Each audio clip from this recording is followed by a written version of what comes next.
ବାଲେଶ୍ୱର ଏତେ ସୁନ୍ଦର ବଗିଚା ଆପଣମାନେ ଦେଖିଥିବେ ମୁଁ ଏବେ କେଉଁ ଜାଗା ଆସିଛି ଏତେ ସୁନ୍ଦର ବଗିଚା କେଉଁଠି ଆପଣଙ୍କୁ ଚାଲନ୍ତୁ ଜଣେଇବି।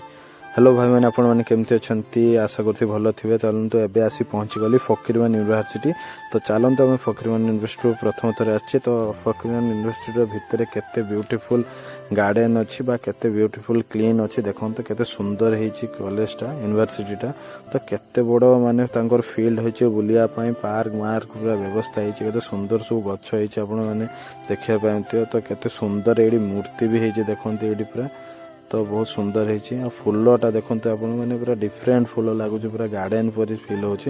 ତ ଏଇଟା ବାଲେଶ୍ୱର ରେମୁଣାରେ ହିଁ ପଡ଼ିବ ଫକୀରମୋହନ ୟୁନିଭର୍ସିଟିଟା। ତ ଏଇ ଜାଗାଟା ଦେଖନ୍ତୁ କେତେ ସୁନ୍ଦର ପୁରା ଭ୍ୟୁ ହେଉଛି।